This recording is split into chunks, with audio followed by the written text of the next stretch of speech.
మనం సమస్యను అర్థం చేసుకోవడానికి, సమస్యను అవగాహన చేసుకోవడానికి కొంత సమయం కావాలి. చాలా సందర్భాలలో సమస్య వచ్చినప్పుడు వేగంగా పరిష్కరిద్దామని పరిగెత్తుతాం. ఆ పరిగెత్తడం వల్ల సమస్య పరిష్కారం కాకపోనో అది మరింత గందరగోళానికి దారితీస్తుంది. నా దృష్టిలో ఎంత పెద్ద సమస్య అయినా, ఎంత ఉపద్రవం మీకు ముంచుకొచ్చినా పోలీసు శాఖకు ఉండవలసిన, అధికారికి ఉండవలసిన సంవయనం ఏంటంటే మొట్టమొదట సమస్యను అర్థం చేసుకోవడంలోనే 50% ఆ సమస్యకు పరిష్కారం దొరికినట్టు. మీకు ఎదురైన సమస్య ఏందో మీకు అర్థమైతే, మీకు ఎదురైన సమస్యలో ఉన్న లోతును మీరు అవగాహన చేసుకుంటే మీరు సమస్యను పరిష్కరించడం సులువవుతుంది. సమస్యనే మీకు అర్థం కాలేదు కానీ ఆ సమస్యను పరిష్కరించడానికి చాలా వేగంగా కదిలినాము అని అంటే అది ఎక్కడికి దారితీస్తుందో మీకు తెలియదు.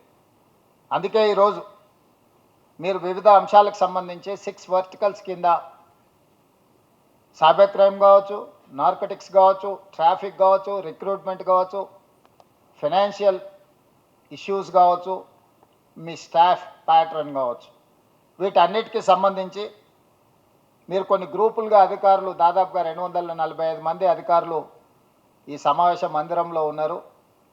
ప్రతి ఒక్క వర్టికల్కి ఒక డీజీపీ కాడర్ ఆఫీసర్ హెడ్ చేస్తూ మిగతా ఇందులో ఆసక్తి కలిగిన ఆఫీసర్లందరూ కూర్చొని మీరు ఆ సమస్య లోతును విశ్లేషించి సమస్యల్ని ప్రస్తావించడమే కాకుండా సమస్యలకు పరిష్కారాన్ని చూపించాలని కొన్ని ప్రతిపాదనలు రాష్ట్ర ప్రభుత్వం ముందుకు తీసుకొచ్చింది. ఈ సమస్యల పట్ల, రాష్ట్రం ఎదుర్కొంటున్న సమస్యల పట్ల, ముఖ్యంగా ఏ రాష్ట్రమైనా ఏ దేశమైనా అభివృద్ధి జరగాలి అంటే మొట్టమొదట రాష్ట్రంలో, ఆ ప్రాంతంలో శాంతి భద్రతలు బలంగా ఉండాలి. శాంతి భద్రతలు లేని గ్రామమైనా, పట్టణమైనా, రాష్ట్రమైనా, నగరమైనా ఎవరు పెట్టుబడులు పెట్టడానికి కానీ, ఎవరు ఇతర ప్రాంతాల నుంచి వ్యాపారాలను నిర్వహించడానికి రారు.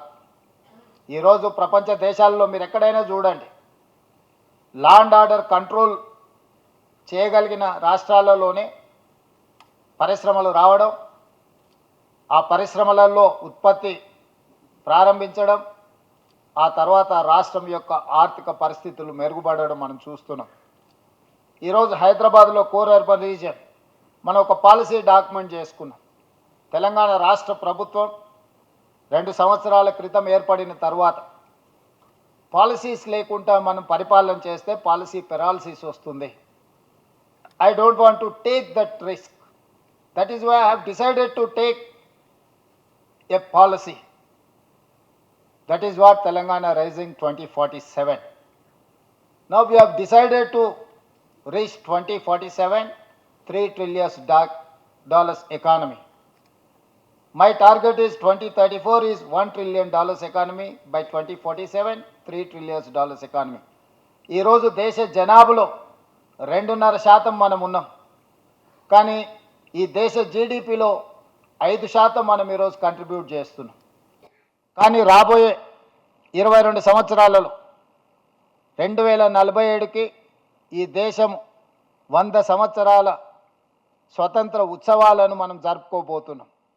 ఆ సమయానికి ఈ దేశంలోనే తెలంగాణ రాష్ట్రం అత్యంత అభివృద్ధి చెందిన రాష్ట్రంగా, సాంకేతిక పరంగా ప్రపంచాన్నే ఛాలెంజ్ చేసే విధంగా తెలంగాణ రాష్ట్రాన్ని ముందుకు తీసుకువెళ్ళాలి అని చెప్పి మన రాష్ట్ర ప్రభుత్వం భావిస్తున్నది. అందుకే ఈరోజు గ్లోబల్ సమ్మిట్ ఆర్గనైజ్ చేసి, గ్లోబల్ సమ్మిట్లో దాదాపుగా 60 నుంచి 70 దేశాలకు సంబంధించిన ప్రతినిధులు, ఫార్చ్యూన్ 500 కంపెనీస్లో దాదాపుగా 100+ కంపెనీస్ మన గ్లోబల్ సమ్మిట్లో పార్టిసిపేట్ చేయడం జరిగింది. చాలా కంపెనీలు మనతో MOU చేయడం జరిగింది.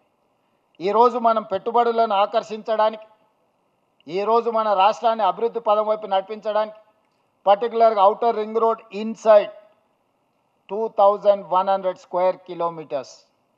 This is called core urban region economy, called CURE. We wanted to cure this area. ఈ రోజు దేశంలో ఉన్న ప్రధానమైన నగరాలు ఢిల్లీ, ముంబై, బెంగళూరు, చెన్నై ఆర్ కల్కట్టా. ఢిల్లీ అత్యంత కాలుష్యాన్ని ఎదుర్కొంటున్న నగరం.